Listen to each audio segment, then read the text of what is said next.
Hai, selamat datang di kelas Bahasa Indonesia. Pertemuan kali ini, yuk kita bahas mengenai perkembangan puisi di Indonesia. Nah, seperti apa ya perkembangan puisi di Indonesia? Sebelumnya, kamu harus mengetahui bahwa puisi itu terdiri atas dua. Ada puisi lama dan ada puisi baru. Nah, yang akan kita bahas pada pertemuan kali ini merupakan puisi baru ataupun puisi modern yang berkembang di Indonesia mulai dari tahun 1920 sampai 1990. Pertama-tama, mari kita lihat sejarah singkat perkembangan puisi modern di Indonesia. Di sini ada 4 periode, dan yang terakhir itu dokumentasi oleh H.B. Jasin. Yang pertama itu ada di Angkatan Pujangga Baru. Seperti apa? Saksikan video ini sampai selesai. Yang kedua, Angkatan 45. Yang ketiga, periode 50 sampai 60. Dan yang keempat itu periode 70 sampai 90. Baik, kita masuk saja ke Angkatan Pujangga Baru. Angkatan Pujangga Baru ini dimulai pada tahun 1920-an. Mengapa mulai Angkatan Pujangga Baru ini tahun 1920-an? Karena pada saat itulah puisi mulai didokumentasikan atau ditulis oleh penulis sehingga tidak lagi anonim atau tanpa penyair seperti yang ada pada puisi-puisi lama seperti pantun, gurindam, talibun.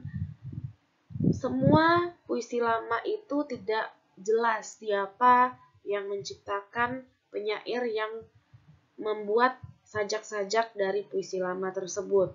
Nah, pada tahun 1920-an ini, Muhammad Yamin berhasil menulis puisi yang berjudul Tanah Air pada tahun 1922.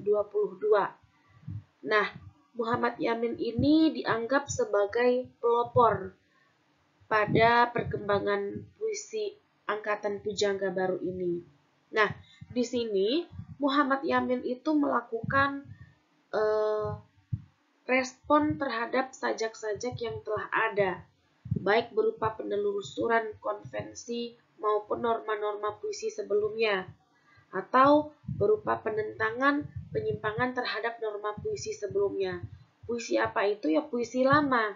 Apa saja yang dilakukan oleh Muhammad Yamin ketika itu? Muhammad Yamin tidak lagi menulis puisi dengan larik 4 baris. Namun dalam puisi Tanah Air ini, Muhammad Yamin menulis 9 baris tiap baitnya. Nah, selain itu, dulunya pada puisi lama, yang diungkapkan itu bisa berupa nasihat, bisa juga berupa sindiran. Namun jarang sekali perasaan pribadi individual penyair itu muncul. Nah, pada karya Tanah Air ini Muhammad Yamin betul-betul mengungkapkan perasaan pribadi individual dalam puisinya. Dan selain itu, Muhammad Yamin juga membuat sajak-sajak yang revolusioner. Namun, ada beberapa penyair populer seperti Rustam Effendi, Sanusi Pane, Armin Pane, Rifai Ali, Sultan Takdir Ali Syahbana, Asmara Hadi, Samadi yang muncul juga pada tahun 1920-an ini. Nah, seperti karya Rustam Effendi dengan judul Bukan Beta Bijak Berperi, itu masih menggunakan puisi 4 seuntai di mana terdapat 4 baris dalam tiap bait. Nah, puisi-puisi yang muncul pada periode ini di Angkatan Pujangga Baru ini memiliki beberapa ciri khas. Nah, yang pertama itu bentuknya rapi dan simetris. Jadi, jika kamu menulis puisi itu betul-betul lurus ya, kemudian ya 4 baris atau 5 baris, tapi dia bentuknya itu rapi dan simetris, lurus ke bawah gitu ya. Kemudian di akhirnya itu juga masih terpengaruh oleh puisi lama karena dia memiliki persajakan akhir. Jadi bisa jadi di akhir menggunakan kata-kata berakhiran vokal semua a atau malah berakhiran konsonan semua. Nah, itu muncul pada angkatan pujangga baru ini. Yang ketiga, ciri khasnya itu dia masih menggunakan puisi 4 seuntai. Nah, namun seperti yang tadi saya katakan bahwa Muhammad Yamin itu berusaha memberikan respon dan melakukan beberapa konvensi dan menentang gitu puisi sebelumnya dengan membuat bentuk puisi yang baru secara tipografi. Nah, yang keempat, ciri khas puisi itu memiliki kesatuan sintaksis. Jadi di sini puisi yang tercipta itu tiap-tiap larik masih memiliki kesinambungan, yaitu kesatuan sintaksis di sini. Dan nada yang diciptakan dalam puisi pujangga baru ini terkesan romantis. Mengapa? Ya karena tadi penyair itu berusaha mengungkapkan perasaan pribadi individualnya. Nah, itulah puisi yang ada pada masa angkatan pujangga baru. Seperti apa puisinya? Silakan kamu coba cari sendiri dengan penyair-penyair yang sudah ditampilkan di sini. Selanjutnya, angkatan 45. Angkatan 45 ini eksis pada tahun 1942 sampai 1955. Nah, di sini pelopor dari angkatan ini itu ada Chairil Anwar. Nah, Chairil Anwar dengan puisinya Deru Campur Debu dan Kerikil Tajam. Nah, puisi-puisi pada tahun 1945 ya, atau angkatan 45 ini terutama, itu memiliki makna-makna ataupun berisi semangat nasionalis, sehingga penyair ingin masyarakat itu memiliki daya juang untuk melawan kolonialisme. Nah, seperti itu. Dan angkatan 45 ini terlahir juga memiliki perbedaan atau ciri khas yang berbeda dari angkatan sebelumnya. Nah, ini terlahir karena ya reaksi juga dari sajak pujangga baru, di mana pujangga baru masih memiliki beberapa aturan keterikatan terhadap bait tadi ya, mereka masih menggunakan karena terpengaruh oleh puisi lama. Nah, dalam angkatan 45 ini sajaknya itu cenderung bebas. Nah, penyair yang populer saat itu adalah Rosihan Anwar, Usmar Ismail, BH Lubis, Amal Hamzah, Toto Sudarto Bahtiar, Asrul Sani, Rifai Apin, dan Muhammad Ali. Nah, ciri khas puisinya seperti apa? Yang pertama itu realisme. Jadi kalau misalnya angkatan pujangga baru tadi lebih kepada romantisme, mengungkapkan perasaan penyair, kalau di sini lebih realisme, menggambarkan kehidupan secara nyata. Bagaimana tadi tujuannya adalah puisi ini dapat membangkitkan rasa nasionalis masyarakat sehingga dapat melawan penjajahan yang terjadi di Indonesia. Kemudian, ciri khas yang kedua itu ekspresionisme dalam gaya pengucapan. Jadi, diksi-diksi yang dipilih itu lebih bebas dan ekspresif. Nah, kata-kata yang dipilih itu adalah kata-kata yang ekspresif, dan kalau kalian kenal dengan kata kerja material, nah mungkin bisa membayangkannya bagaimana ekspresif ini dinilai dengan orang akan dapat memaknai ini sebagai suatu aksi. Nah, gitu kan, karena kata kerja material itu kan adalah kata kerja aksi. Nah, mungkin itu gambaran umum yang bisa Ibu berikan kepada kalian semua. Kemudian, puisi ini sudah bebas. Jadi seperti yang Ibu katakan sebelumnya, bahwa angkatan 45 ini merupakan respon sajak pujangga baru, maka jika sebelumnya puisi masih terikat pada, masih banyak ya puisi 4 seuntai begitu, pada angkatan 45 ini puisi sudah bebas, tidak terikat dengan bait, jumlah baris, dan persajakan.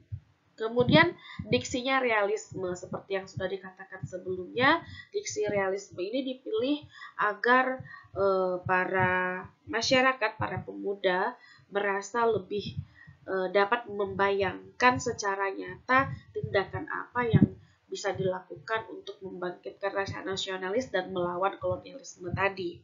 Kemudian ada juga ciri lainnya, itu pada angkatan 45 ini mulai muncul puisi-puisi yang multitafsir atau berisi kias-kiasan.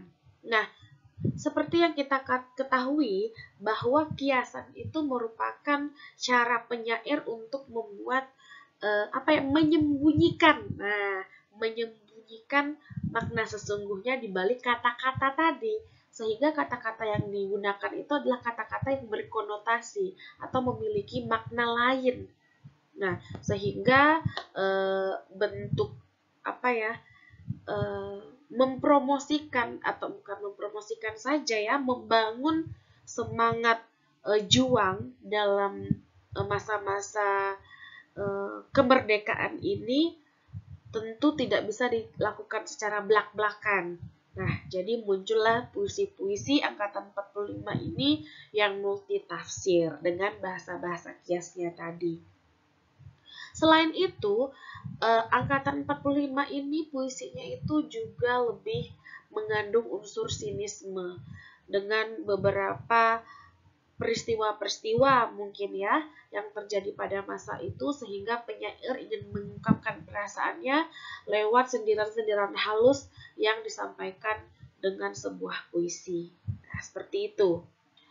Oke, kita lanjut ke angkatan berikutnya. Angkatan berikutnya adalah periode 50-60, yaitu perkembangan puisi ini lahir dari tahun 1955 sampai 1970. Nah, di sini pada masa ini muncul puisi berjenis balada, di mana jenis balada ini lebih kepada teknik bercerita. Jadi kalau kamu suka baca cerpen, nah ini versi puisinya. Bentuknya itu adalah berupa cerita panjang, seperti itu. Nah, balada yang banyak muncul itu adalah karya W.S. Rendra. Sedangkan penyair-penyair pada periode ini muncul banyak nama baru ya, di mana ada Kiryo Mulyo, Subagio Sastrowardoyo, Ajip Rosidi, Mansur Samin, Toto Sudarto Bahtiar, Taufik Ismail, Gunawan Muhammad, Sapardi Djoko Damono, dan Isma Savitri. Ini adalah salah satu penyair wanita yang cukup populer pada masanya. Namun Isma Savitri ini tidak terlalu eksis karena banyak puisinya yang tidak terdokumentasi, sehingga orang tidak mengenal betul pada saat ini puisi-puisi dari Isma Savitri. Namun pada zamannya ini cukup populer ya. Nah, periode 50-60 ini memiliki ciri khas atau karakteristik juga, di mana ketika W.S. Rendra membuat puisi balada gitu ya, maka ciri khas yang umum pada periode ini itu muncul mantra. Jadi jenis puisi yang muncul itu adalah mantra, di mana mantra itu kan ciri khasnya pengulangan bunyi gitu. Jadi banyak bunyi yang diulang sehingga menciptakan daya magis bagi puisi itu sendiri. Nah, kemudian terlihat juga pada ciri yang kedua, yaitu paralelisme, yaitu mengulang kata. Nah, kalau tadi mengulang bunyi, dalam puisi pada angkatan atau periode 50-60 ini, ya kata itu sering diulang, baik di depan, pengulangan bertautan atau pengulangan ke bawah gitu ya. Dan yang ketiga ya tadi sudah disebutkan juga bahwa ciri pada angkatan 50-60 ini itu puisi balada gitu ya. Dan diksi yang dipakai itu tetap dipengaruhi oleh diksi realis pada angkatan 45, karena di sini pada angkatan 1955 sampai 1970 itu masih penyair mengungkapkan sinismenya terhadap hal-hal yang terjadi di Indonesia, baik dalam isu sosial ataupun kemanusiaan. Nah, itu muncul pada periode 50 sampai 60 ini. Kemudian ada angkatan 70. Nah, angkatan 70 ini merupakan eksis pada tahun 1970 sampai 1990. Nah, penyair-penyair yang baru muncul pada angkatan ini, nama-namanya di antara lain adalah Sutarji Kolzum Bahri dengan puisi-puisinya yang terkenal karena tipografinya lumayan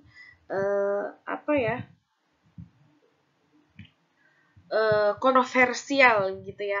Kemudian ada Ibrahim Satah, ada Yudhistira Ardi Nugroho, kemudian Kunto Wijoyo.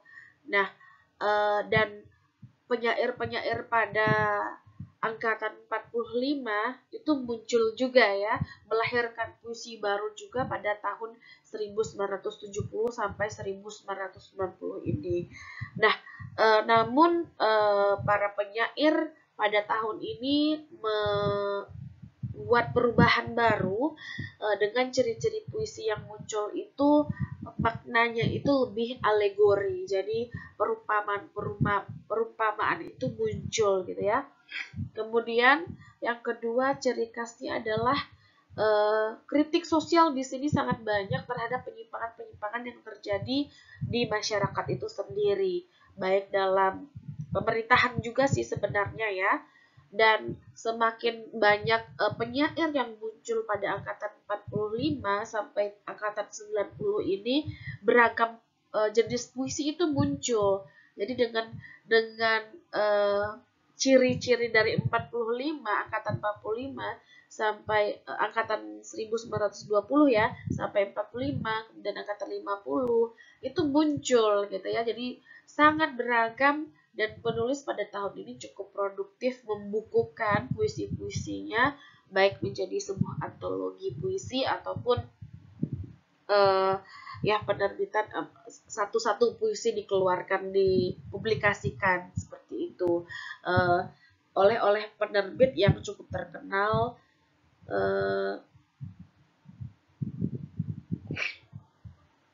Dan yang terakhir adalah di sini Ibu berikan informasi bahwa saat itu sebenarnya puisi ini belum terdokumentasikan dengan baik ya. Namun HB Jasin itu berhasil membukukan kumpulan puisi ini terbanyak. Itu adalah beliau yang mengumpulkan semua puisi-puisi penyair tadi dan membuat dalam bentuk bunga rampai. Namun kalau kamu bertanya siapa sih penyair yang membuat antologi puisi pertama kali itu adalah Sultan Takdir Ali Syahbana. Nah, cukup ya untuk sejarah ataupun perkembangan puisi modern di Indonesia. Jika kamu ada pertanyaan, boleh kamu tanyakan di kolom komentar. Dan tolong apresiasinya dengan like video ini. Jika kamu rasa ini bermanfaat, juga silakan kamu share dan subscribe agar kamu tidak tertinggal jika channel ini mengeluarkan materi-materi baru. Terima kasih untuk semua para pelajar ya, baik siswa ataupun mahasiswa atau masyarakat umum, yang penting yang mau belajar. Terima kasih sudah menonton video ini, semoga bermanfaat. Sampai jumpa di lain waktu.